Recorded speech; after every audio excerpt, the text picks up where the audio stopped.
Hello friend, Radhe Radhe, जय माता दी। आप सभी को नवरात्रि की ढेर सारी शुभकामनाएं। देवी मैया आप सभी की मनोकामना पूरा करें। अभी नवरात्र लगा नहीं है तो फ्रेंड मैं पहले से ही देवी माँ का पचरा गीत गा के आप सभी के सामने ला रही हूँ। सुनना जैसा भी लगे कमेंट में ज़रूर बताना।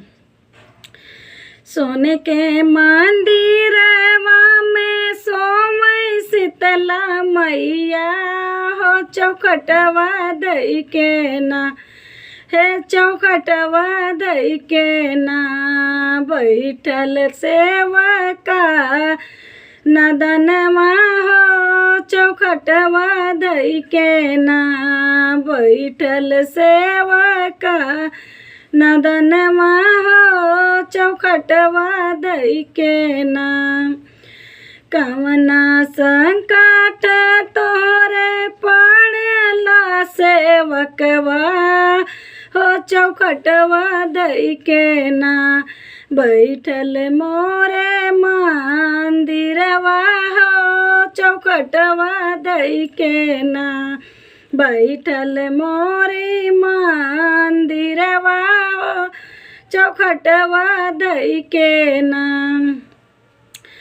सब कई तो नैया मैया पार लगवलो हो कि हमरा नैया ना, हो कि हमरा नैया ना काहे बीच माज धरवा हो कि हमारी नैया ना काहे बीच माज धरवा हो कि हमारी नैया ना। चला चला सेवा का तू अपनी नगरिया हो सबेरे होतै ना, हो सबेरे होतै ना देवैया नदन खजनवा हो सबेरे वही होते ना देवैया नदन खजनवा हो सबेरे वही होते ना।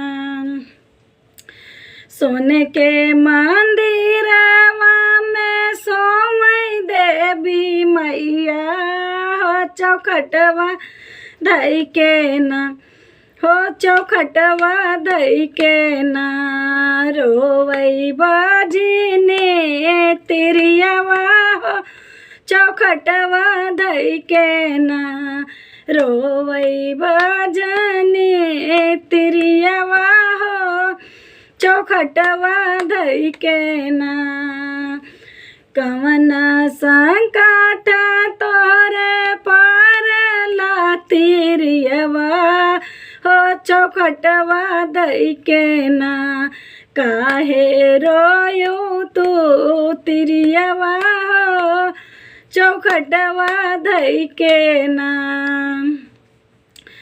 सब का त दिहलो मैया नातिया से पोतवा हो हमारी मैया ना, हो हमारी मैया ना काहे खाली बाया चरवा हो हमारी मैया ना काहे सुना बाया चरवा हो हमारी मैया ना काहे सुना बाया चरवा हो हमारी मैया ना।